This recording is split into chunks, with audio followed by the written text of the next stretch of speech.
নবীর আদর্শ ধারণ করতে হবে, নবীকে অনুকরণ করতে হবে। যার মাঝে নবীর অনুসরণ আছে, নবীর ভালোবাসা আছে, আল্লাহ তাআলা বলেন ওয়াগফির লাকুম যুনুবাকুম, আমি আল্লাহ তাদের জিন্দেগীর সমস্ত গুনাহকে আমি আল্লাহ মাফ করে দেব। সুবহানাল্লাহ।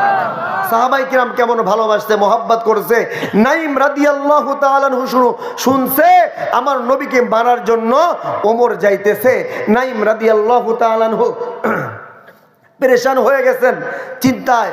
আমার বন্ধুগণ কি করবেন, কি কাজ করলে পারে ওমরের মনকে পরিবর্তন করা যায়, ওমরের সিদ্ধান্তকে আমার বন্ধুগণ পরিবর্তন করা যায়। এমন সময় আমার বন্ধুগণ হযরতে নাঈম রাদিয়াল্লাহু তাআলা আনহুর মাথায় বুদ্ধি চলে আসলো। নাঈম ডাক দেয়া বলে, রে বন্ধু ওমর, আপাতত তোমার মাথার থেকে মুহাম্মাদকে মারার চিন্তা বাদ দাও। ওমর ডাক দিয়ে বলে, কেন? আমি কেন মুহাম্মাদকে মারার চিন্তা মাথার থেকে বাদ দেব? আমার বন্ধুগণ নাঈম ডাক দেয়া বলে, আরে বন্ধু, তুমি কি জানো না তোমার বাড়িতে কি ঘটনা ঘটেছে? ওমর ডাক দিয়ে বলে, আমার বাড়িতে আবার কি ঘটলো? মাত্রই তো বাড়ির থেকে আসলাম, আমার বাড়ি থেকে ডাকাত পড়ছে নাকি আমার বাড়িতে চোর পড়ছে? নাঈম ডাক দেয়া বলে, কি বলো তুমি? তোমার বাড়িতে যদি ডাকাত আসে, তোমার বাড়িতে ডাকাত আসার কি সাহস আছে? ডাকাত তো তোমার বাড়ির থেকে 14 মাইল ফাঁক দিয়ে দৌড়ায়, কথা কোন ঠিক কিনা? ওমর কয়, তাহলে কি হয়েছে? বলে, তুমি কি জানো না তোমার বোন এবং তোমার ভগ্নিপতি, তোমার বোন জামাই, তারা দুইজন তো কালেমা পড়ে মুসলমান হয়ে গেছে। আরেকটু আওয়াজ দিয়ে বলেন না সুবহানাল্লাহ।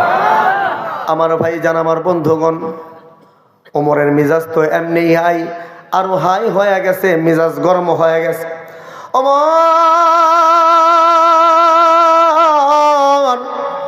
ডাক দেয়া বলে, বন্ধু নাঈম রে,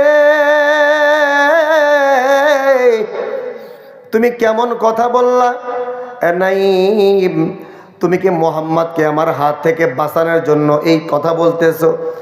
বন্ধু, যদি এই তোমার কথা যদি এইটাই হয়, তোমার কথা যদি সত্য হয়, আমার বোন এবং বোন জামাই যদি মুসলমান হয়ে যায়, আগে আমি তাদের সাথে বোঝাপড়া করব। আর তোমার কথা যদি মিথ্যা হয়, তাহলে কসম করে বললাম মুহাম্মাদের মাথা কাটার পূর্বেই আমি ওমর তোমার মাথাটা তোমার শরীর থেকে আলাদা করব। নাঈম ডাক দেয়া বলে, ওমর রে, আমি কখনো তত্ত্ব ছাড়া কথা বলি না। যাও যাও, আগে তুমি তোমার বাড়ির খবর নাও। এবং এইবার ওমর আমার বন্ধুগণ এইবার তার বোনের বাড়ির দিকে রওনা হয়ে গেল। বাবাজি, ওই ঘরের ভিতর থেকে আমার বন্ধুগণ বোনের দরজার সামনে যখন ওমর হাজির হয়ে গেছে, এমন সময় ওই ওমরের বোনের ঘরের ভিতরে আমার বন্ধুগণ হযরতে খাব্বাব রাদিয়াল্লাহু তাআলা আনহু তাদের দুজনকে কোরআন শিক্ষা দিতেছিলেন। বাবাজি, ওই কোরআন তেলাওয়াতের আওয়াজ ওমরের কাছে গেছে, স্মৃতিমধুর আওয়াজ, এত মজার আওয়াজ ওমর কানের ভিতরে শুনেছে। কিন্তু ওমরের মিজাজ ওই সময় ছিল অত্যন্ত কড়া মিজাজ, এই জন্য ওমর বোঝার চেষ্টা করে নাই কোরআন কি জিনিস। বন্ধুরে, এইবার যখন ওমর দরজায় নক করেছে, ভিতর থেকে, ঘরের ভিতর থেকে আওয়াজ আসলো, কে? ওমর ডাক দেয়া বলে, আরে ফাতিমা, তোমার দরজার সামনে ওমর দাঁড়ায় আছে, তোমার দরজার সামনে ওমর দাঁড়ায় আছে। বাবাজি, ওমরকে মুসলমানরা ওই সময় কেমন ভয় পাইতো, কেমন মুসলমানরা ওমরের আতঙ্কে কেমন থাকতো রে বাবা। ওই যে খাব্বাব রাদিয়াল্লাহু তাআলা আনহু, যিনি ওমরের বোনকে কোরআন শিখাইতেছিল, ওই খাব্বাব রাদিয়াল্লাহু তাআলা আনহু যখন শুনছে দরজার সামনে ওমর দাঁড়ায় আছে, বন্ধুরে, ওই খাব্বাব রাদিয়াল্লাহু তাআলা আনহুর শরীরের ভিতরে বাজান ভূমিকম্প শুরু হয়ে গেছে, তিনি ভীতশ্রান্ত হয়ে গেছেন। ডাক দেয়া বলে, ফাতেমা, ওমর যদি আমার কথা জানে, আমি তোমাদেরকে কোরআন শিক্ষা দিতেছি, আমি তোমাদেরকে দ্বীনের তালিম দিতেছি। ও ফাতেমা, ওমর যদি শুনে মুসলমান তোমার ঘরের ভিতর আছে, তাহলে ওমরও তো আমাকে আস্ত রাখবে না, আমারে হত্যা করে ফেলবে। এ বন্ধু মুসলমান যুবক ভাইরা রে, এই জন্য ওমর ওমরের বোন ফাতেমাকে খাব্বাব রাদিয়াল্লাহু তাআলা আনহু ডাক দেয়া বলে, ও ফাতেমা, আমাকে একটু লুকাইয়া রাখো, আমাকে একটু লুকাইয়া রাখো, ওমরের সামনে তোমরা আমাকে যাইতে দিও না। এইবার খাব্বাব রাদিয়াল্লাহু তাআলা আনহুকে একটা জায়গায় লুকাইয়া রাখছে। এইবার যখন ঘরের দরজা খুইলা দিছে বন্ধু, আমার বন্ধুগণ, ওমর যখন দরজার ভিতরে প্রবেশ করেছে, ওমর তার বোনকে ডাক দেয় বলে, ফাতেমা রে, আমি শুনলাম তুমি নাকি মুসলমান হয়ে গেছো, তোমার স্বামীও নাকি মুসলমান হয়ে গেছে, তোমরা নাকি এক আল্লাহকে আল্লাহ বলে স্বীকার করছো, তোমরা নাকি মুহাম্মাদের ধর্ম গ্রহণ করেছো। আরে ফাতিমা, এখনো সময় আছে, ওই আল্লাহকে আল্লাহ বলা ছাইরা দাও, মুহাম্মাদের দরবারে যাওয়া বন্ধ কইরা দাও। এ বন্ধু মুসলমান যুবক ভাইরা, তাদের ঈমান কত মজবুত ছিল রে, তাদের ঈমানের কত পাওয়ার ছিল, কত পাওয়ার ছিল। ফাতেমা ডাক দে বলে, ভাই ওমর, তুমি আমাকে যতই মারো যতই কাটো, ওই ঈমানের মালা যে আমি গলায় পরেছি, ঈমানের মালা আমি কখনো ছাড়ব না। জোরে বলেন না সুবহানাল্লাহ। ও বন্ধু মুসলমান, ওমর ফাতেমাকে ডাক দে বলে, ফাতিমা রে, তুমি কি জানো না ঈমান না চললে পারে তোমার সঙ্গে কেমন, তোমার পরিণতি কেমন হতে পারে? আমার বন্ধুগণ, ফাতেমাও জানো তেন কোনো ঈমানদার ব্যক্তি না। ফাতেমা ডাক দে বলে, ভাই ওমর, তুমি আমাকে যতই ভয় দেখাও, যতই মারো আর কাটো, ঈমান ছাড়ব না। সুবহানাল্লাহ, সুবহানাল্লাহ। বাজার রে কিতাবের ভিতর আসছে, ওমরের ডান হাতে ছিল একটা খোলা তরবারি, আর বাম হাতে ছিল একটা চাবুক। ওমর তার কলিজার টুকরা বোনকে মারার জন্য বাজার রে এই চাবুকটা ডান হাতে নিয়া এমন ভাবে নিজেরা বোনকে মারা শুরু কইরা দিছে। আমার বন্ধুগণ, ফাতেমার শরীরের, আমার বন্ধুগণ, ওই জামা কাপড়গুলা এ বন্ধু সিরা এমন টুকরা টুকরা হয়ে গেছে, তোলার মতন উঠতেছে। আর ফাতিমার চামড়াগুলা ফাইটা, রক্তগুলো চুয়াইয়া চুয়াইয়া জমিনে পড়তেছে। আর ফাতেমা আল্লাহ আল্লাহ বলে কান্না করে। এরে বন্ধু যুবক ভাইরা, তুমি কেমন ইমানদার হইলা? এ বন্ধু, আমার আর তোমার এটা ইমান টাকার কাছে বিক্রি হয়ে যায়। আমি আপনি এমন ইমানদার, আমার ইমানটা সুদের কাছে বিক্রি হয়ে যায়। আমি আপনি এমন ইমানদার বাজান রে, আমার ইমানটা সুদের কাছে, ঘুষের কাছে বিক্রি হয়ে যায়। এ বন্ধু, আমি আপনি এমন ইমানদার, এমন ইমানদার রে বাবা, আমার আপনার ইমান শীতের কাছে কাবু হয়ে যায়। কথাক্ষণ ঠিক কিনা? বলতে পারেন হুজুর, আমাদের ইমান আবার কেমন করে শীতের কাছে কাবু হয়ে যায়? এরে যুবক ভাই, আমরা কেমন ইমানদার? যখন গরমের সিজন চলে, ওই সময় আমাদের মসজিদগুলোতে বাজারে দেখবেন 3 কাতার 4 কাতার ফজর নামাজে অনেক সময় বাজারে মসজিদ ভরপুর মুসল্লি হয়ে যায়। কথাক্ষণ ঠিক কিনা? কিন্তু বন্ধুরে,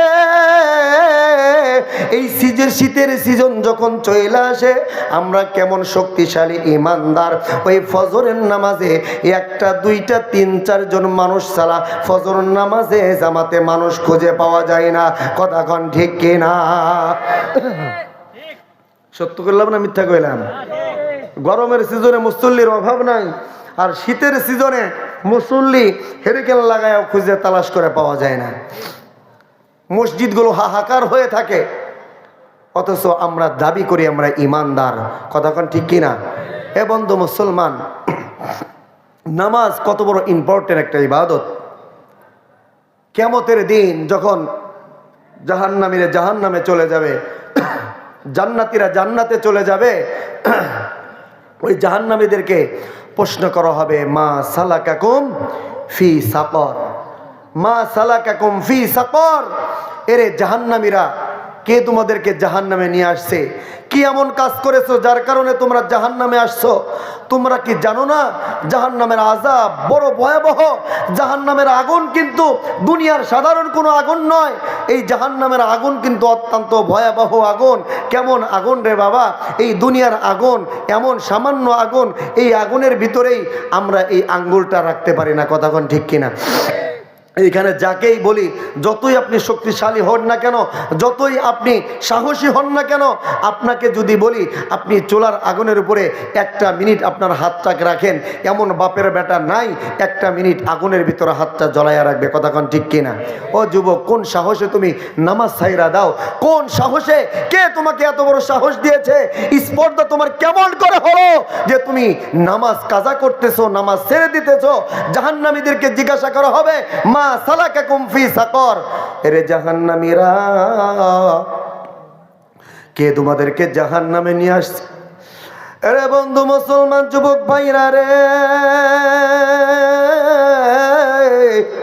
ওই সময় জাহান্নামের ডাক দে বলবে, ক্বালু লাম নাকু মিনাল মুসাল্লিন। আল্লাহ, দুনিয়াতে নামাজ পড়ি নাই, নামাজ পড়ি নাই, নামাজ না পড়ার কারণে আমরা জাহান্নামে আসছি। আরে বন্ধু মুসলমান যুবক ভাইরা, নামাজ না পড়ার কারণে মানুষ জাহান্নামে যাবে।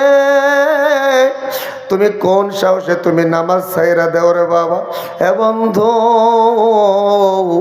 নামাজ না পড়া বাজান তুমি যদি কবরে যাও রে বন্ধু, ওই কবরে কিন্তু বাজান শান্তির ঘর না বাবা, ওই কবরে কিন্তু লাইটিং এর কোনো ব্যবস্থা নাই। আরে বন্ধু মুসলমান যুবক ভাইরা, এই জায়গায় আমার অনেক যুবক ভাইরা আছে, অনেক বাবাজিরা আছে, রাত্রিবেলায় যখন রুমের ভিতরে ঘুমাইতে যায় বন্ধুরে, লাইটটা জ্বালাইয়া তারা ঘুমায়। তুমি তোমার বন্ধুটাকে জিজ্ঞাসা করো, বন্ধুরে রাত্রিবেলায় কি জন্য তুমি লাইট জ্বালাইয়া ঘুমাও? কি জন্য তুমি লাইটটা বন্ধ করে ঘুমাও না? তোমার বন্ধুটা বাজান ডাক দে বলে, বন্ধুরে লাইট জ্বালাইয়া ঘুমাইলে আমার ভালো লাগে, লাইট বন্ধ করলেই আমার বড় ভয় লাগে। আরে যুবক,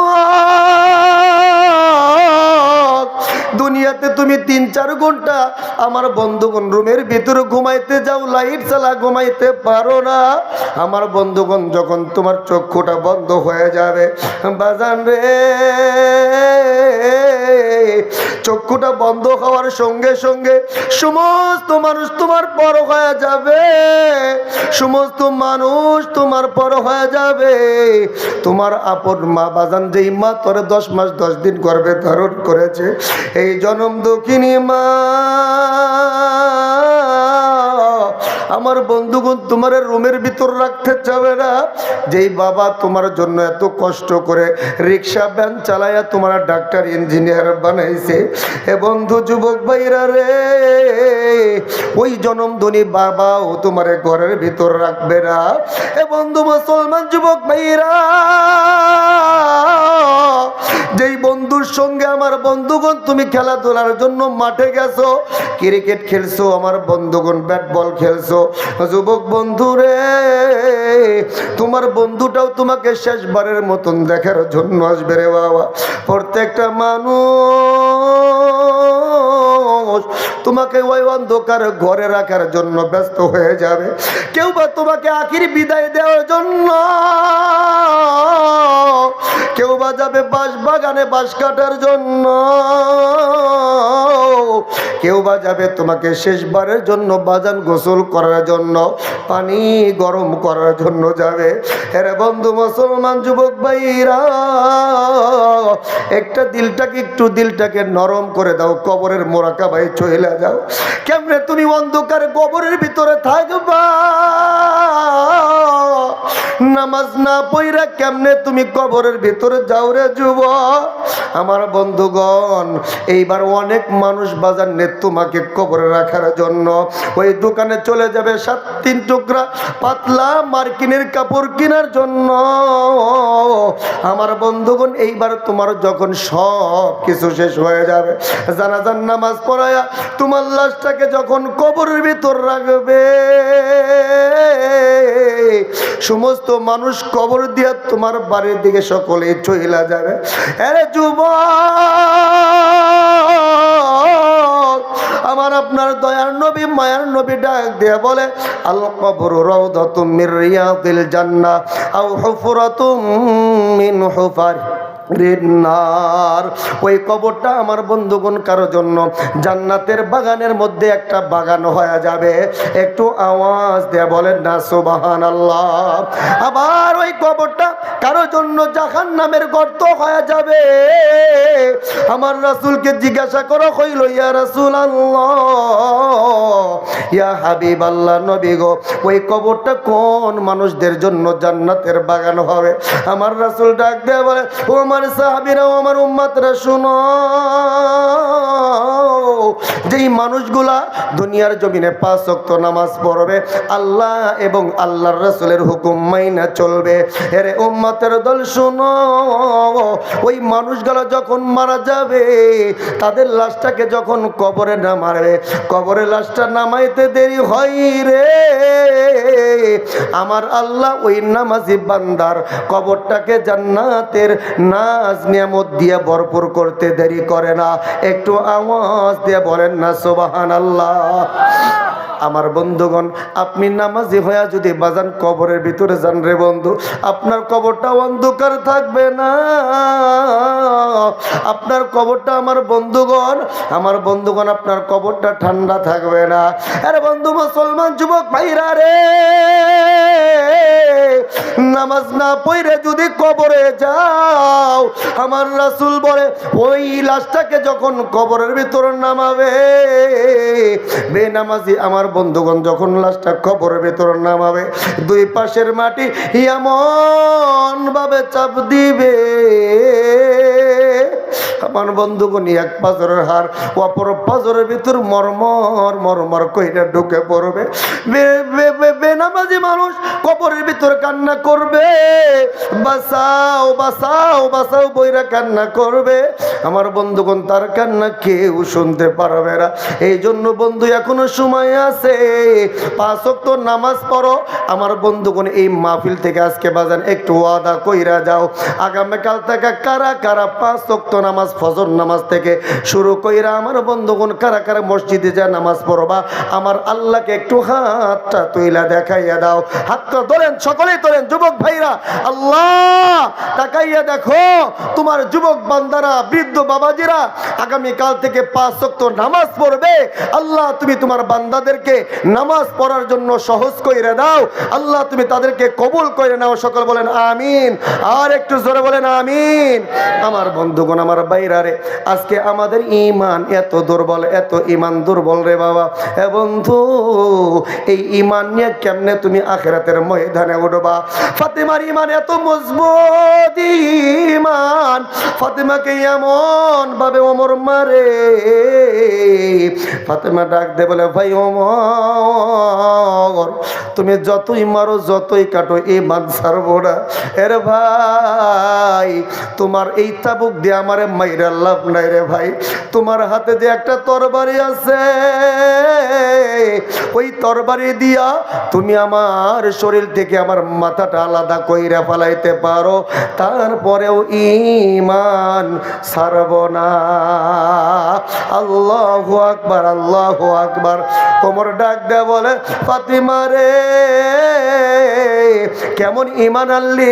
ওমর যখন তার বোন ফাতিমার চেহারার দিকে তাকাইছে রে বাবা, তাকানোর সঙ্গে সঙ্গে তাকাইয়া দেখে বোনের কপালটা ফাইটা বাজান রক্ত চোয়া চোয়া পড়তেছে।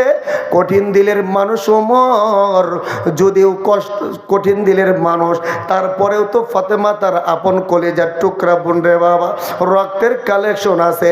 যখন ওমর দেখে বোনের কপাল ফাইটা রক্ত বাড়াইতেছে, ওমরের দিলটা একটু নরম হয়ে গেছে। ওমর ডাক দে বলে, ফাতেমার কেমন ঈমান আনলি রে, কেমন আল্লাহরে আল্লাহ বইলাম মানলি, কেমন মুহাম্মাদের নবী হিসাবে স্বীকার করলি, ইয়া তো মারলাম, এরপরেও ঈমান ছাড়বি না রে ফাতেমা। আমি ওমর যখন তোমার ঘরের দরজার সামনে দাঁড়াইয়াছিলাম রে, তোমার ঘরের ভিতর থেকে মধুর একটা আওয়াজ আমি আমার কানে পাইছিলাম রে ফাতেমা। ওই আওয়াজটা কিসের আওয়াজ একটু আমারে বলো। ফাতেমা ডাক দেয় বলে, ভাই ওমর, এইটা কোনো সাধারণ আওয়াজ না রে ভাই, এটা হলো আমার মাওলা পাকের কোরআন তেলাওয়াতের আওয়াজ। আমার ডাক দে বলে, ফাতিমা রে, ওই কোরআনটা একটু আমার তেলাওয়াত করে শোনাও না। আমার বন্ধুগণ, এইবার ফাতিমা তার ভাই ওমরকে বাজান এইভাবে কোরআন তেলাওয়াত কইরা শোনায়। বিসমিল্লাহির রহমানির রহিম। তাহা মা আনজালনা আলাইকাল কুরআনা লিতাশকা ইল্লা তাযকিরাতাল লিমান ইয়াখশা তানজিলাম মিম্মান খালাকাল আরদা ওয়াস সামাওয়াতিল উলা আর রহমানু আলাল আরশি ইসতাওয়া লাহু মা ফিস সামাওয়াতি ওয়া মা ফিল আরদি ওয়া মা ফিল আরদি ওয়া মা বাইনাহুমা ওয়া মা তাহতা থারা ওয়া ইন তাজহার বিল কওলি ফাইন্নাহু ইয়ালামুস সিররা ওয়া আখফা। আল্লাহু লা ইলাহা ইল্লাহু লাহুল আসমাউল হুসনা। আর একটু আওয়াজ দিয়ে বলেন না আল্লাহু আকবার। বাজানো কোরআন তেলাওয়াত শুনতে ভালো লাগে না খারাপ লাগে? এর বন্ধু মুসলমান, কোরআন তেলাওয়াত শুনতে তো মজা লাগতেই হবে রে বাবা। কেন না আমার আল্লাহ তাআলা ডাক দেয় বলে, ওয়া ইযা কুরিআল কুরআনু ফাসতামিউ লাহু ওয়া আনসিতু লাআল্লাকুম তুরহামুন। আল্লাহু আকবার।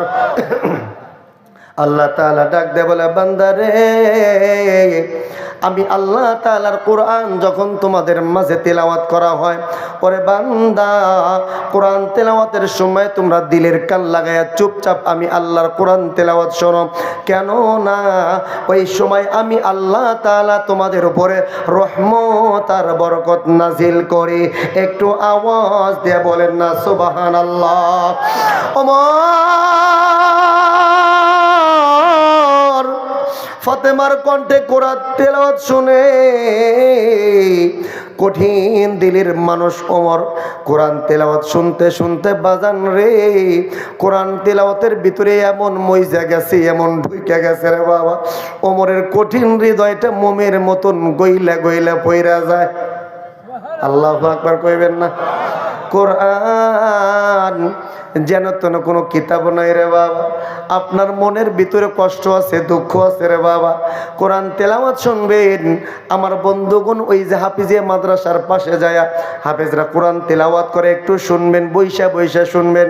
যত মনের ভিতরে ব্যথা আছে, যত দুঃখ আছে, মুহূর্তের মধ্যেই আমার আল্লাহ সব কিছুই দূর করে দেবে। সুবহানাল্লাহ। ওমর কোরআন তেলাওয়াত শুনে আর ফাতেমাকে ডাক দেয় বলে, ফাতিমা রে, আর তেলাওয়াত করতে হবে না রে ফাতেমা, আমি বুঝে গেছি রে, আমি এতদিন বিপদগামী ছিলাম, আমি যেই পথে ছিলাম এইটা হলো আমার ভুল পথ, তুমি যেই পথে আসছো তোমার পথটাই হলো আসল পথ। একটু আওয়াজ দিয়ে বলেন না সুবহানাল্লাহ। আমার বন্ধুগণ, এই জন্য বাজান কোরআন তেলাওয়াত শোনা দরকার আছে না নাই? অবশ্যই বাজান ওমরের কথা বলবো। ওমর কেমনে মুসলমান হয়েছে, মুসলমান হওয়ার পরে আবু জেহেলের সঙ্গে যুদ্ধের ঘোষণা কইরা দিছে, আমার বন্ধুগণ অবশ্যই বলবো। কিন্তু বাজানো এই মাদ্রাসা এমন একটা মাদ্রাসা রে বাবা, এই মাদ্রাসায় 200 প্লাস ছাত্রীরা পড়ে, বাচ্চারা পড়ে। এই মাদ্রাসায় লিল্লা বোর্ডিং আছে। আমার বন্ধুগণ, এই জায়গার ভিতরে আমার অনেক ভাই আছে যার মা নাই, বাবা নাই। বন্ধু মুসলমান যুবক ভাইরা, আমার আল্লাহ, আমার আপনার দয়াল নবী, মায়ার নবী ডাক দেয়া বলে, মানুষ যখন মারা যায়, মারা যাওয়ার সঙ্গে সঙ্গে তাদের সব আমল বন্ধ হয়ে যায়, কিন্তু বাজান 3টা আমল জারি থাকে। 1 নম্বর আমল হইল সদকায়ে জারিয়া। আমার রাসূল বলে এই সদকায়ে জারিয়া করবে যারা, কিয়ামতের পর্যন্ত, কিয়ামত পর্যন্ত তাদের কবরে সওয়াব বসে বসে শুয়ে শুয়ে পাবে তারা। জোরে বলেন না সুবহানাল্লাহ। সদকায়ে জারিয়া আমার বন্ধুগণ মসজিদ মাদ্রাসা নির্মাণ করা, মসজিদ মাদ্রাসায় দান সদকা করা। বাজানো আমার যাদের মা নাই, বাবা নাই, যাদের ছেলে সন্তান, আমার বন্ধুগণ বিবেক বুদ্ধি কম, জিহ্ন শক্তি কম, দান করবা। আমার রাসূল বলে আস-সাদাকাতু